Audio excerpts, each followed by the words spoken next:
Nagtataka nga ako, parang yung mga iba na naging kandidato, nag-deliver lang yata ng suka, nabigyan na ng certificate of candidacy. Si BBM na, hindi na-graduate sa college. Tumakbo pang presidente ang lintik! Presidential tech, di ba? Totoo naman, di ka naman nakapagtapos ng kolehiyo, di ba? Di ka nakapagtapos ng kolehiyo, bangag ka na, sinungaling ka pa, walang nga talaga to na to. Di ho talaga natin titigilan yung 2025 national budget na yan. At dito sa video na to, sinoplak ho nitong si Atty. Vic Rodriguez, yang si Pami Zamora, yang si Marcos Jr. Kasalanan ho talaga ito nitong si Marcos Jr. Sa bagay, kagustuhan niya rin naman hong pirmahan yun kasi lahat ho ng mga budget na kailangan nila nandun na sa 2025 budget. Kumbaga, siya talaga may kagustuhan dyan sa budget na yan. Kaya kahit na sinabi na ng kapatid niya, ibalik mo sa BICAM, falsifikado ang budget, pinirmahan pa rin ho niya. Kasi yun ho talaga ang instruction at pag-uusap nila nitong si Tambaluslos. Dito sa video na to, malalaman ho natin ang kahalagahan kung bakit dapat mapag-usapan at hindi matabunan yung issue na yan ng budget. Pero bago yan, isang like at isang subscribe sa mga bago lang ho sa PHD. Napakalaking tulong ho yan, no? Para talagang mapalaki na ho natin at maitawid na ho natin dito sa 800,000 subscriber. Ayun na nga, Pami Zamora, makinig ka sa mga paliwanag nitong si Atty. Vic Rodriguez dito sa video na to. Ang naging press con ng mga young guns kahapon noong 11, noong pa hong 11 itong video nila na to. Pero pasadahan ho natin dahil napakarami ho nilang mga kaangahan na namang mga pinagsasabi dito sa video na to. Unahin ho natin ang mga banat nitong si ano pangalan to? Itong si Atty. Rowena Guanzon dito sa mama na to. Pero bago ho yan mga kababayan, meron lang ho tayong gustong ipakita sa mga kasama natin dito sa PH Update. Ito ho yung sinabi nitong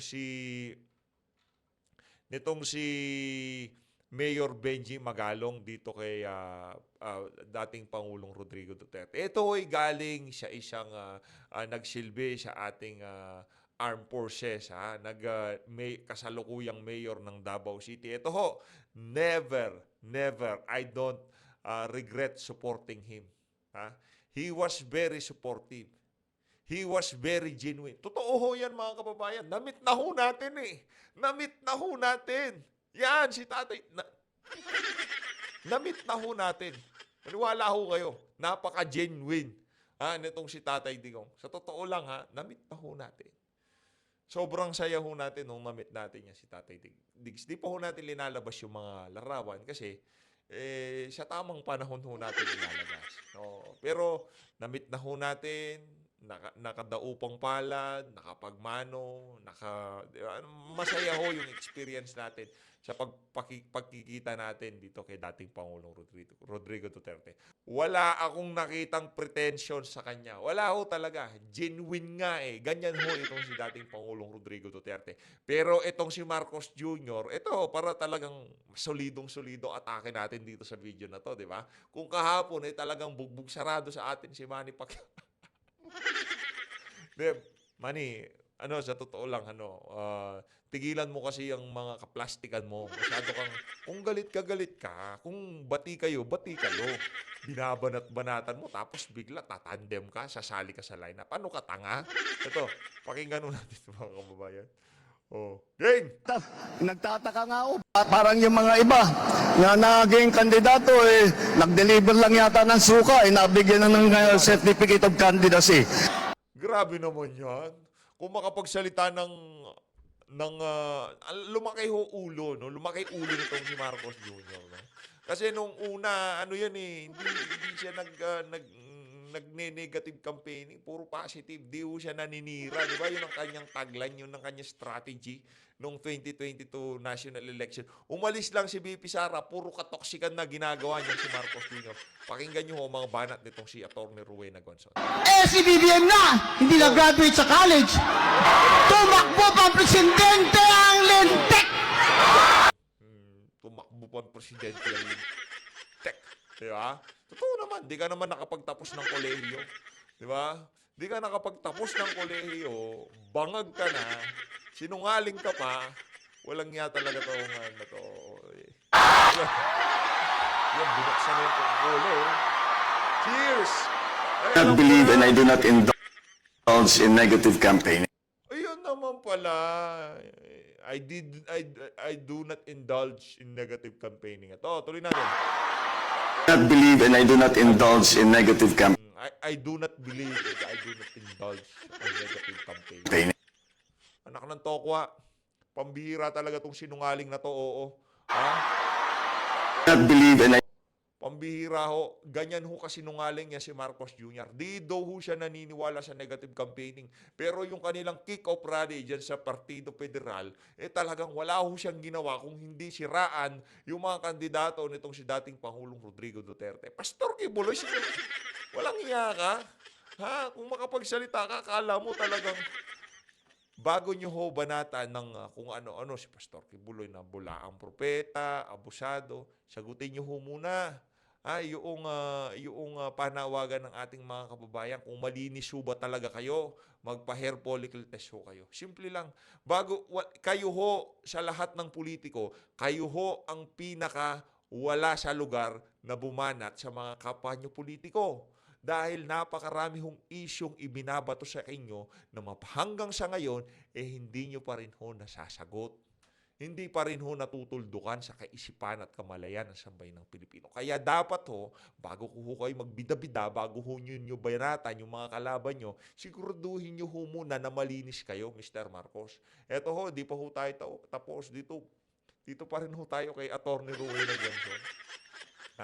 Yang si Atty. Rowena Guanzon ho kasi, isa ho yan sa ngayong mga panahon na to, kahit dilawan yan, sa lahat ng dilaw, yan lang ho ang nagsasalita. Pumupuna, bumabati ko sa mga kabalbalan dito sa administrasyon na to. Kaisa-isang pink na dilaw. Kaya sa totoo lang ito ano lang to. Tayo lang to siguro. Bahala kayo, pero ako, tumaas ang respeto ko dito kay Rowena Guanzon kahit papano. Kasi hindi siya kagaya ni Kiko Pangilinan, Risa Hontiveros, Leila de Lima, hindi ho siya kagaya ng mga nabanggit natin na yon. Siya, pagka mayroong issue, ang administrasyon, binabanatan niya. Pagka may issue si BP Sara, sumusundot siya. Wala ho siyang, hindi ho siya kagaya ng ibang mga kandidato dyan na masyado ho silang halata na nabili na sila ng Malacanang. Pakinggan niyo ho ito, mga kababayan. Ito talaga yung akap na yan. Tayong mga PWD, laging iiwan na lang. Yung akap nila, 37 billion. Pero kinunan ng 89 billion ang pilit na dun sana mga PWD talaga makikinabang. Ayun, ito. Yan na nga ba, siyempre, konektado ho yan. Budget pa rin ho yan, mga kababayan. Kumbaga, magpapainit na tayo ng makina dito magwa-warm up na tayo dito kay Atty. Guanzon. Kasi mamaya, kay Atty. Vic Rodriguez, talagang balagbag to the max ho yun. Ang akap, kung sino na ang ililista ng mga politiko nila, nakakampi ng speaker, yun lang ang ni Romualdez, yun lang ang Ano na ho ito, kumbaga, all-out war na to kay Atty. Rowena Guanzon para dito kay Tambalos. Banatan mo, madam. Huwag kang mag-alala. Nasa likod mo sa bayan ng Pilipino. Basta tama, ha? Di naman ho kasi kami mga tanga dito, mga DDS. Di ho kami ganon. Wala ho kaming sinusundan na naratibo na dapat ganito puntahan natin, ganyan banatan natin, yan kalaban, yan kakampi. Basta yan kalaban, kahit anong gawin yan, anong sabihin yan, sarado mata, tenga, hindi ka pwedeng magsalita, hindi mo pwedeng ayunan na sasabihin ng particular na individual. Hindi ho tayo ganon. Hindi ho ganon ng mga DDS. Dito ho, pagkatama sinasabi nyo, pinapakinggan kayo. Pero kayo, bumili lang ng suka, tapos bigla kayong nasa Partido Federal, magkakaproblema. nakakuha ng akap na yan. Kaya nagreklamo po tayo. Susulat po ako sa Secretary of DSWD dyan. Mabuti na lang kung ang mayor nyo ay mahal ang mga PWD. At ililista din kayo. Kung hindi, nauuna po yung mga political leaders nila dyan sa AKAP. Kaya nagreklamo po talaga tayo dyan. Kaya sa mga Facebook nyo, magsabi po kayo na nagreklamo kami dito sa AKAP dahil lagi na lang nauuli mga PWD na dapat sana nauuna kayo. Dahil kayo talaga, ang hirap na po makapagtrabaho dahil nag-aalaga pa kayo sa mga anak nyo na PWD. Sige. Pero in fairness, very consistent tong si Atty. Gonzon dyan sa advokasya niya ng ano na yan, yung para sa mga PWD. In fairness. Pero, Atty. Gonzon, dilaw yan, pink yan. Pero nasa sa inyo ho yan. Ha? Pero bumibilib lang ho tayo dito sa Ali na yung batikos niya, hindi dahil noong panahon ng ganito, binabanatan si Digong, pinupo ng mga kamalian ni Digong.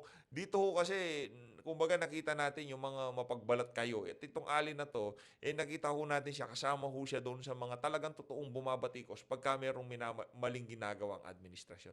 Hindi yun natin sobrang kumbaga pinapabango itong si Gonzon. Sa mga nakalipas na buwan, sa mga nakalipas na panahon, dito sa pag-upo ng administrasyon to, isa ho siya doon sa mga dilaw na pink na kahit papaano bumabanat sa admin. No? Bumabanat ho siya sa ayuda. Diyan sa mga kabangagan nitong si Marcos at itong si Romualdez. Nagsasalita ho siya. In fairness. Kaya kudos dito kay Atty. Rowena Gonzon. At ilagay lang ho natin dito sa gilid itong si Bangag. Dito na ho tayo kay Atty. Vic Rodriguez. Bago ho tayo kay Pami Zamora, dito ho muna tayo kay Atty. Yung panggagaslight po ng administrasyon, they're trying to change the narrative. This is the most corrupt national budget ever. Ito po yung usapin ngayong darating na eleksyon. Ngayong kampanya, ang usapin po ay ang korupsyon, higit na korupsyon at talamak na korupsyon sa ilalim ng Bongbong Marcos administration. Nung may mga nagpadala po ng mga clips nung kanila pong pagpupulong din kagabi, pag-usapan po natin yung mga namatay. Hindi ba dahil sa kurakot, sa pangungurakot, dahil sa korupsyon, 200 Pilipino patay nung binahaang Bicol? Paano natin makakalimutan yan? Paano natin mapapatawad ang Marcos administration dyan? Wala hong kapatawaran yung kasalanan na yan.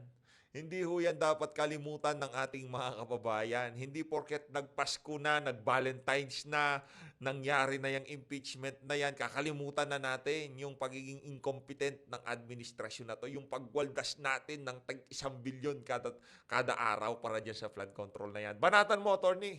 200 inosenteng Pilipino patay Saludo. dahil ninakaw ninyo ang flood control funds. Sinabi ninyo, pinagyabang ninyo sa inyong SONA. Saludo ako dito sa mama na to. Sabihin ko sa inyo. Isa ito talaga sa mga pagka hindi nakaupo to sa Senado, talagang sobrang laking panghihinayang, laking kawalan sa sambayan ng Pilipino pagka itong mama na to hindi nanalo. To lahat naman ng kandidato natin, talagang malaking kawalan sa sambayan ng Pilipino pagka hindi sila nanalo. Madalas ho nating, hindi naman madalas, nakikita ho natin, nakakausap natin kung paano siya sa mga video, paano siya makipag-usap sa mga tao, sa mga kasama.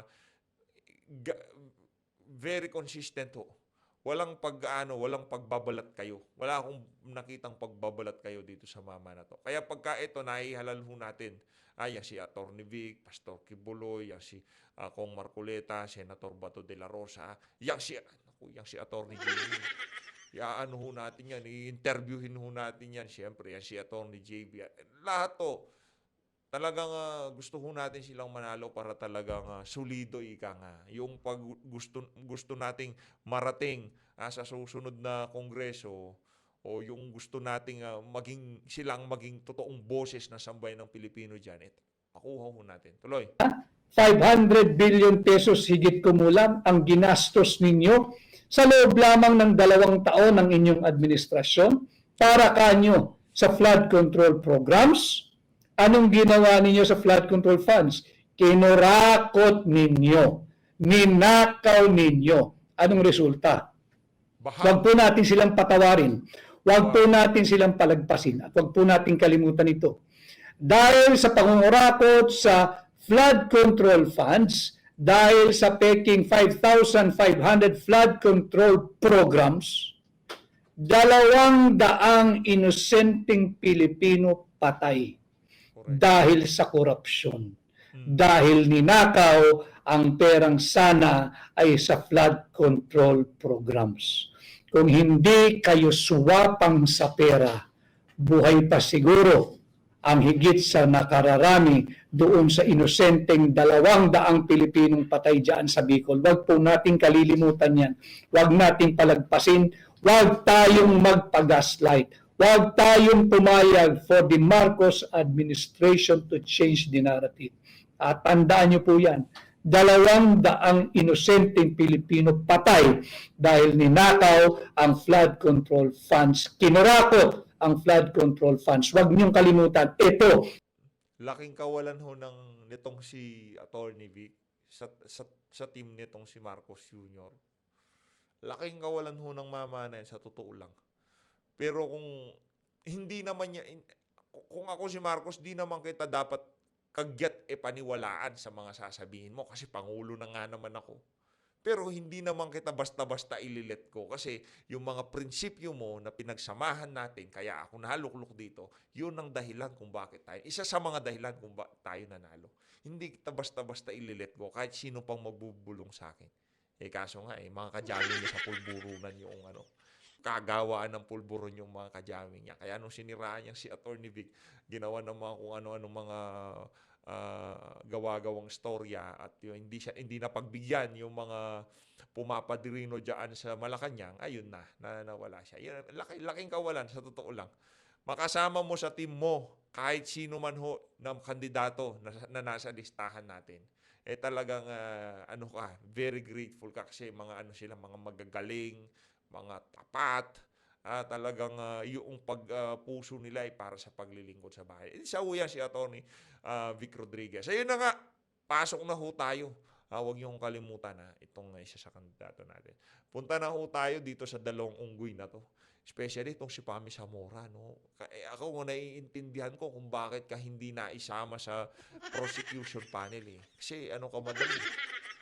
Wala kang kulang-kulang yung mga neurons mo. Ito, pakinggan ho natin to, game. Kongs, para po kay Kong Rog na bahagi ng prosecution panel for the impeachment trial of VP Duterte. Naku, hindi. Si Rog Gutierrez kagad gusto kausapin. Ayaw itong si Pami Zamora, no? Kasi Ngayon po alala ko naman si Madam Pam. muna namin yung reaction niyo po sa statement ni SP Cheese yesterday na yun pong impeachment trial ay possible mag-start after the SONA of PBBM in July. Well, I believe we have to take into consideration po na nagbanggit na rin po si SP Cheese Escudero yung kanyang sentiments po even prior to that statement yung tungkol sa SONA. He already mentioned before that while the impeachment court is not convened, they might be able to do preliminary processes such as, for example, yung secretariat nila maghahanda pa ng kanilang rules. They can also do their private consultations already with senators about how to go about it para kapag, when in his opinion, the Senate is already in session. Brad, muna atupagin niyo muna yung niyo, kandidatura niyo, ha? Huwag niyo muna kung ano tupagin niyo. Saka na yung impeachment na yan, dadating tayo dyan. Dadating tayo dyan. Ngayon, pagka ang sambay ng Pilipino, nakita na talagang sobrang panggagagong ginagawa ng administrasyon na to, di pa rin nagsasalita, wala na ho talagang rason. Grabe naman, di ba? Pagka nakita na talagang panggigipit sa mga vlogger, kay VP Sara, ganito ginagawa sa kanya. 32 million, binigyan siya ng boto. Tapos ginagago siya sa Senado. Pag ang sambay ng Pilipino, hindi pa ho nagsalita dyan sa isa na yan, hindi pa ho lumabas o hindi pa ho naglabas ng saloobin dyan sa particular na issue na yan. Malaki ho ang problema ng buong Pilipinas. Yung unong sigurado natin. Mapupunta ho talaga sa aso itong ating bansa pagka nagkataon na sa kabila ng nangyayari na to, hindi iimik ang ating mga kababayan. Sana, mali tayo. Sana mali tayo. At pagdating ng panahon na pagka umabot na sa sukdulan, yung pambababoy na yan sa 32 million na Pilipino, pagka kinailangan na ho nating magsama-sama, sana sumama ho kayo. which according to him po, kailangan ng plenary action, smooth na po yung daloy. So I think yung sinabi po niya na after SONA pa po yung trial, I think it was in reference to yung trial proper po, no? Yung general idea natin kung ano po yung trial, yung paglilitis. But the whole trial per se, there are now advancements. Since the last impeachment hearing, nabanggit nga po ni Senator ni SP Escudero na they might, depending on the secretariat, depending on the rules that are proposed, they might take up. For example, I think one thing that he mentioned was yung pagtanggap ng ebidensya in pre-trial by commissioners and yung actual pre-trial proper. These are things that could be done prior po. So I don't think kasama yun sa timeline na sinasabi niya na after SONA. But all of that said, I think yun po, I think that'll be a reaction. And as always, especially as a member of the prosecution team, we would not want to comment on the propriety of that statement, and we respect and we leave it to the senator judges po on how they see fit to convene po yung impeachment court. Hindi po ba kayo nasasayangan dun po sa ilang buwang paghihintay, I think almost 5 months, para po ma-resolve yung pong impeachment complaint? Kong Pamika. Walang yaho talaga tong mga mga press diyan sa House of Representatives. Noong pinatulog ng ilang linggo diyan sa House of Representatives yung impeachment na yan, hindi sila nasasayangan. Nung na-send na sa Senado, tinatanong sila, hindi ba kayo Can also answer. In addition po on that, yung whether or not sayang siya, it would really boil down to po yung interpretation po talaga on the timeline that should be followed. I think the SP has made his stand very clear. Although we've heard varying opinions, we've heard even experts on both sides. On one hand po, may mga nagsasabi, and this is just a statement of fact po, no? That opinion, on one side, some would say that the inclusion of the word forthwith, ang ibig sabihin po nito ay agad. So this being a power under the Constitution that isn't legislative po, no? Dapat po pwedeng gawin kahit walang plenary action. But as mentioned, nagbanggit na po si SP Escudero ang kanyang opinion, and I would assume this would be the opinion of the rest of the Senate, na it requires plenary action like a legislative function. So whether or not sayang po yung 5 months, I guess what they're trying to say is their hands would be tied on that interpretation. So I think yun po yung proper context for taking into the consideration pag pinag-uusapan po yung timeline.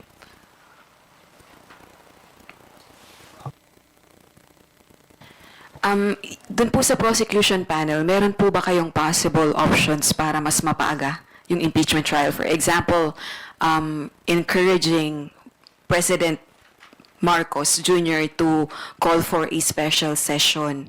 Kasi si SP Escudero, nagbigay na po siya ng statement na unless magpatawag ng special session si PBBM, hindi po sila makakapag-conduct ng special session. Pero si PBBM made a statement unless the Senate requests him to call for a special session, hindi siya magpapatawag. So parang turuan po kasi.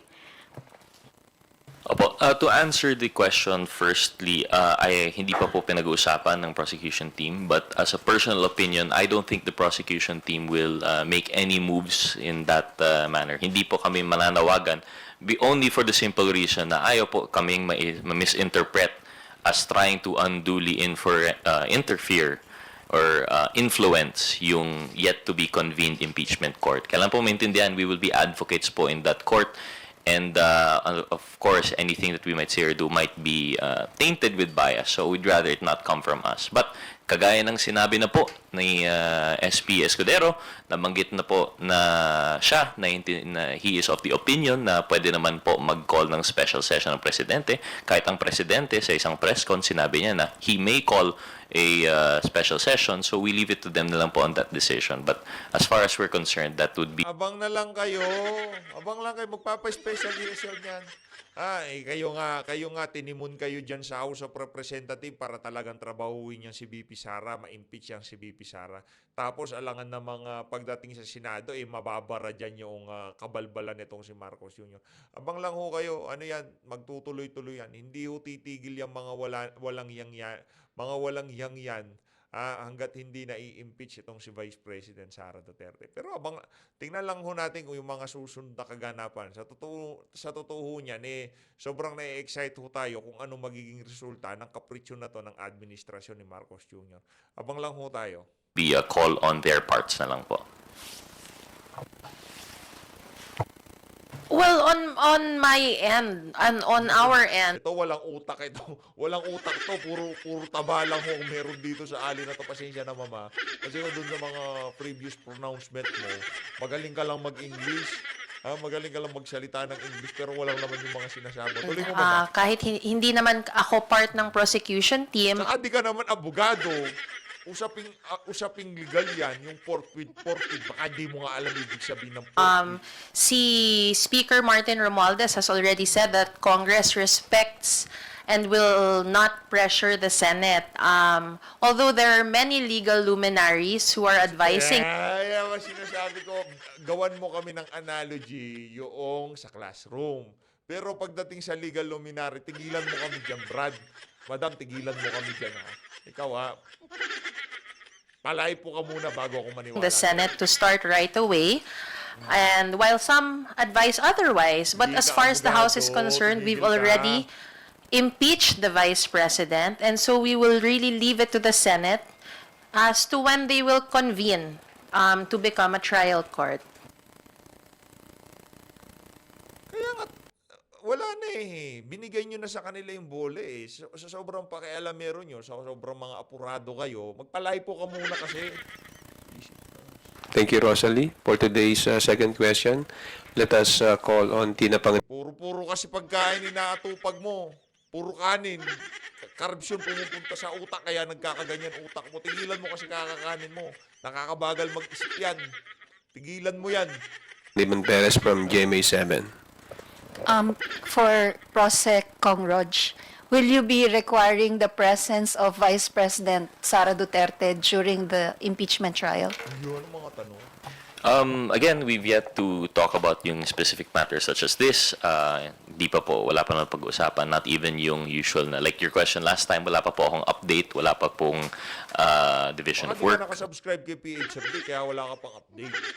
Di ba? Kung gusto nyo lagi kayong mag-update, mag-subscribe na po kayo kay PHFD. Wala pa pong ganun details. But as for the calling of the witnesses, first and foremost, hindi pa po yun yung nabanggit, no? Hindi pa final. I can't say for sure if that we will call, although understandably it would be better for the it's actually the impeachment court will be able to, how do you call this, to mandate attendance naman po, no? But on the part of the prosecution team, definitely it would be better if the subject of the impeachment were there. If she were to be presented as a witness also by their defense, then we would have the opportunity also to cross-examine po, no? So sa kahit anong paglilitis po, mas maraming testigo, mas maraming ebidensya, mas maganda po. This goes both ways for the prosecution team and for the defense. Para po para lumabas po yung katotohanan. Any additional evidence or Kala ko bang in-impeach nyo na siya, alam nyo na, mabigat na ebidensya nyo. Bakit kailangan nyo pang dapat latagan nyo na lang kami. Wala na kayong palalabasan kasi napalabas nyo na eh. Konbinsido na kayo eh. Yan na naman yung bulahan natin. In-impeach nyo niya, hindi pa pala kayo sigurado. Kailangan nyo pa pala ng mga karagdagang ebidensya. Yan ho ba ang mga congressman na meron tayo? Nang i-impeach sila ng mga impeachable government official, gayong hindi pa mabigat ang ebidensya laban dito sa mga personalidad na ito. Pag-ahalata kayong mga nasa prosecution panel, parang mga kulang din kayo sa aruga. witness would be welcome po. Wala na talaga. Sir, how much of the evidence is with the prosecution team already? Without saying too much po, I think we have enough evidence. We have what we would say, I think it's more than enough, especially considering na in our O edi wag na kayong magsumpina-sumpina. Ilatag nyo na lang yung mga evidence nyo. Kung palang palag-palag na yung mga ang tawag dito, yung mga ebidensya nyo, kung palag-palag na yan, talagang mabigat-bigat na yung mga ebidensya, ba't pa kayo kailangan magpasumpina? Ilabas nyo na lang kung ano yung meron kayo, kung malakas na yung mga yan. Kaso, Ang problema ho natin dito, nagsisinungaling ka na naman, Rog. Ha? Ganyan ang ginawa niyo sa ating mga kababayan diyan sa ano na yan eh, diyan sa One Rider Party List eh. 'Di ba? Yan kayo eh. Yan ang problema sa inyo eh. Binubolan nyo ang ating mga kababayan. Mabigat ang ebidensya tapos kailangan pa magsubpina. Ano yan, lokohan? Ano yon? Porket English, piling nyo hindi maiintindihan ng ating mga kababayan? Opinion, of course. Depende pa rin po yun. Ang impeachment case po ay not strictly criminal. It's sui generis. We've always mentioned this. It's more akin to an administrative matter po, no? Kasi the penalty, it's not punitive. Wala pong makukulong. Wala pong fine. Pero sama ng dating mo dyan, Brad. Screenshot ko nga. Ang problema, Brad, sinasabi nyo lagi, dapat accountable si VP Sara. Kanya yung ginagawa yan, para mapanagot siya. Anong klaseng pananagutan ang gusto nyong makamtan yan sa mga ginagawa nila yan? Gayon, wala namang palang kulong yan.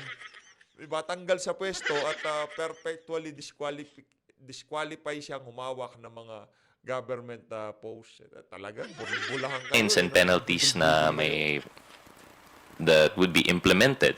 Ang impeachment case lang po ang mayayari dito ay one, removal from office, and second, perpetual disqualification from public office. So, hindi po siya strictly criminal. So, yung strictest requirements of evidence that would apply to criminal case might not apply here. Depends, of course, on the impeachment court kung ano pong madesisyonan nila. At the end of the day, it would be a political exercise on the part of the senator judges and how they would vote. So, as far as we're concerned, I think we have enough evidence to at least convince our senator judges of why they should side with the prosecution on this part. But with that said, there would still be more avenues for additional evidence, definitely po. Especially kapag meron pong impeachment cases. There are some laws which actually have for their exemption impeachment cases for the request of more evidence. The power of subpoena, nandyan rin po yan sa impeachment court. So I'm pretty sure that the prosecution team will be open to all of these additional avenues to secure even more evidence po.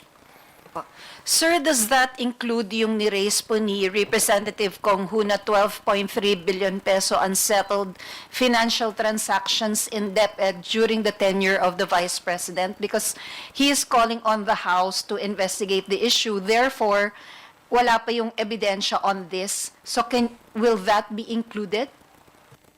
Well, if we take a look po preliminarily on the articles ng ating impeachment, Di tinatanong si Pami Zamora, baka bigla na naman tayong paandaran ng ng classroom analogy no? Ang hirap dito kay Pami Zamora, bira lang ho kasi siya ng bira. Kaya yan ngayon na nag-trending ho siya doon sa mga nakalipas nating video nung pinasadahan natin yung mga birada niya kaugnay doon sa sa impeachment, yung pirma-pirma, no? Nakimchu siya. Nandun na po yung mga grounds natin, and one of it would be yung graft and corruption. This would really depend po on the appreciation of the evidence. Although it is alarming that there would be ano po yung amount po natin, Ma'am Tina? 12 billion po ba? 12.3 B, sir. 12.3 billion, and this would be disallowances po ba? Unsettled financial transactions, sir. So if it would be taken in consideration, kasi it's possible naman po, as what happens with COA, na may mga findings ng COA that are just in the regular course of business. But if it would be found to be in line with yung mga allegations po natin sa impeachment complaint, then I don't think the prosecution team would have any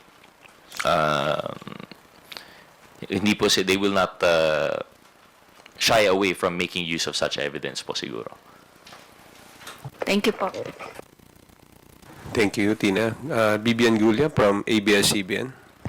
In connection with Ate Tina's question, are you also joining the call for the Good Government Committee to investigate the said transaction?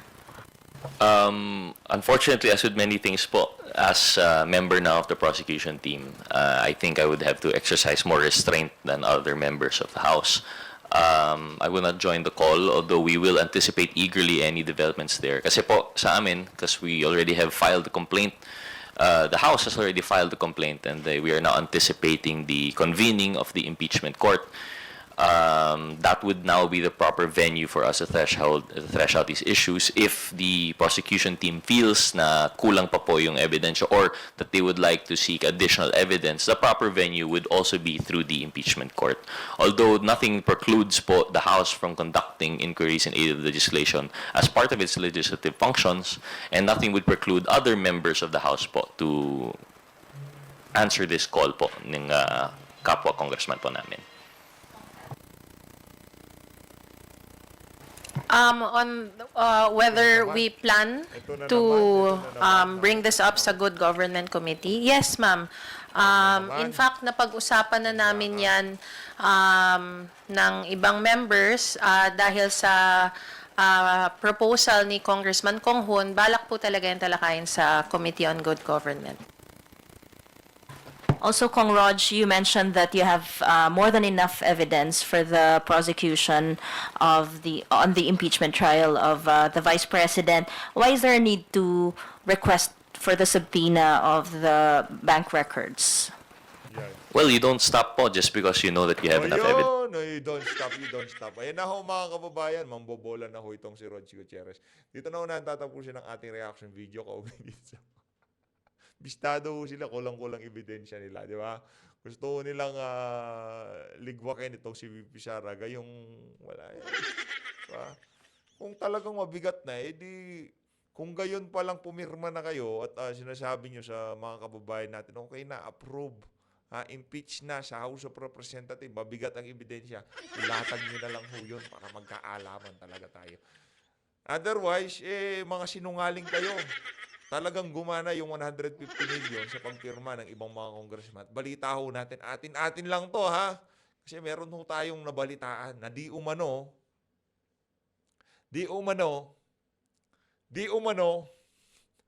atin lang, okay?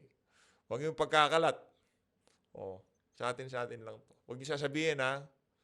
Baka pag sabi nyo, sa atin lang. Yun daw hong ibang mga pumirma doon sa impeachment, yung iba, mga nakaisip. Ngayon, naiintindihan nyo na kung bakit yung si Cheese bumili pa ng mga software, AI.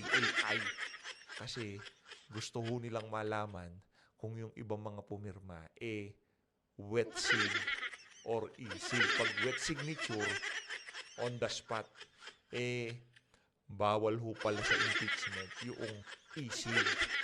Kasi bago pumirma, dapat basahin, at bago pumirma, dapat mag-oath ho sila. Ngayon, yung mga pumirma na nasa ibang bansa, yun ang problema natin. Abangan nyo lang ho yan sa mga Ito ano lang naman, kumbaga, di ba, bibili pa daw ng mga AI software para tignan kung easy go wet sig, di ba? Tignan ho natin. Pero yun ho yung mga usap-usapan sa mga gigilid. As always, maraming salamat sa pag-support sa PH Update. Mag-ingat ho kayo lahat. Secret lang ho yan ha. Alin natin ng Pilipinas. Maraming salamat mga kababayan.